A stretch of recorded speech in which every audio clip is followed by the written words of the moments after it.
Hey there, what's she up to now? Day 3031. Sharon Horne-Ellstrom here. Usually I share what's going on with me, but today I'm like, I just want to ask, how can I help? One of my favorite questions has become over the last, I'd say, decade plus, how can I help? Why? Because I think we're all here to be of service to other human beings, meaning help other human beings in any way, shape, or form that we're capable of. I generally help businesses because I've got over 5 decades of running, owning, operating, starting, divesting myself of different businesses in at least 27 different industries. I've worked with more industries than that, but I personally own a business in 27 different industries. It's a lot. I think that entrepreneurs get me because that's how entrepreneurs are. We're always looking for ways to make the world a better place via something that we can help create in the world, which is super exciting and super fun. If you have, a crazy brain that goes in a million miles an hour all the time in a bunch of different directions. I wondered when I was a kid growing up, and now I know for sure since I've had 2 children that have been diagnosed with ADHD, that's probably how my brain automatically functions. I'm not going to get tested. I'm not going to go have some doctor diagnose and prescribe something for me because guess what? ADHD, having a super fast active brain, is a superpower. It's also a competitive advantage in so many situations. At least I found it to be so. So today we're talking about regulating emotions, and I tie that into mental health and well-being in that we feel our emotions first and foremost, and then it's up to us to rein them in, take control over them by using our capabilities of thinking and reasoning and choosing how we want to react and respond to all the different stimuli and all the different things that happen in our life.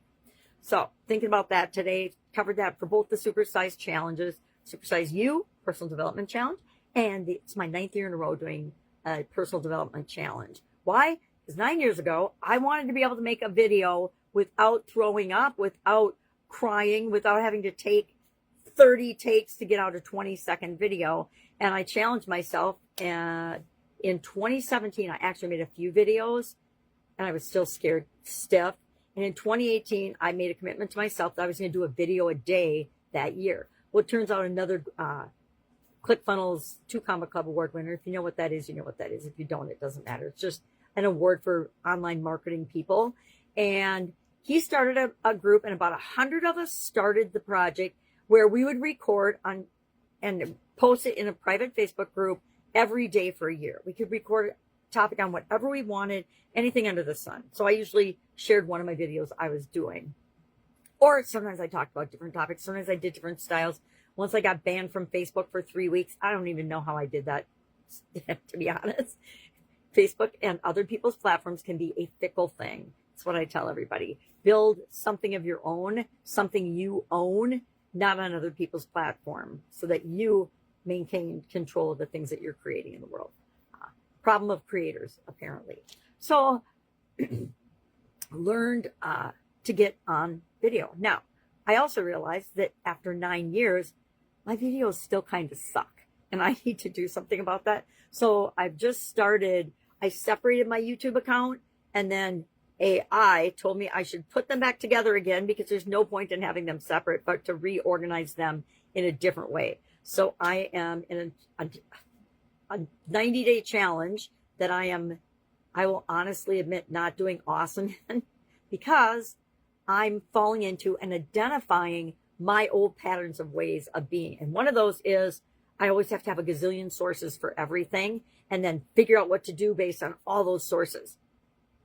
Opposite move of what this coaching is teaching. It's like, hey, one source, follow it, implement everything to a T, and then see what kind of results you get before you tweak and test and play with it. Now, I like to tweak and test and play with things along the way, but that is a recipe for failure in this particular situation. And so I forced myself to go back to the beginning, start over. Everybody else is rocking and rolling, and I'm actually starting over at the beginning again. Because I know that I need to follow the directions, listen to and absorb all the training step by step in the order it's laid out and proposed to us. Imagine that, following someone else's system. I always want people to follow my systems, but I don't want to follow theirs. There is a mismatch, right? All right, I'm not going to wander and just babble for the rest of today. If I can help you in any way, seriously, reach out and ask. Have an amazing day, and I'll, of course, be with you tomorrow. Bye.